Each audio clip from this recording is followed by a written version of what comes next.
બે કલાકમાં રાજ્યના 80 તાલુકાઓમાં વરસાદ ખાબક્યો છે। છેલ્લા 2 કલાકના આંકડાઓ જે સામે આવી રહ્યા છે, રાજ્યભરના 80 તાલુકા કે જ્યાં વરસાદ ખાબક્યો। 2 કલાકમાં જામનગરના જોડિયામાં 4 ઇંચ વરસાદ ખાબકી ચૂક્યો છે, જેને લઈ જળબંબાકારની સ્થિતિ જોવા મળી। આ તરફ ફરી એક વખત દ્વારકામાં 3 ઇંચ વરસાદ 2 કલાકમાં જ ખાબકી ચૂક્યો છે, જ્યારે કે અમદાવાદના ધોળકામાં પોણા 2 ઇંચ વરસાદ ખાબક્યો છે અને ભાણવડ પલસાણામાં 1 ઇંચ વરસાદ નોંધાયો છે। છેલ્લા 2 કલાક દરમિયાન કપરાડા, મુન્દ્રા, ઉમરપાડામાં પણ 1 ઇંચ સુધીનો વરસાદ વરસી ચૂક્યો છે।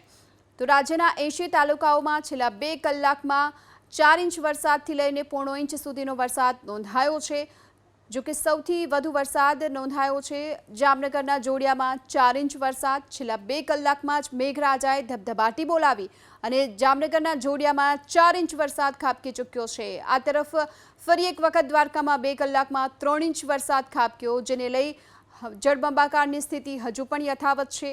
જો કે અમદાવાદના ગ્રામ્ય વિસ્તારની વાત કરીએ, જ્યાં ધોળકામાં પોણા 2 ઇંચ વરસાદ 2 કલાકમાં ખાબકી ચૂક્યો છે અને અમદાવાદમાં જિલ્લામાં છેલ્લા ઘણા સમયથી વરસાદની રાહ જોઈને બેઠા હતા ખેડૂતો, ત્યારે ખેડૂતોને થોડો હાશકારો ચોક્કસથી થયો છે।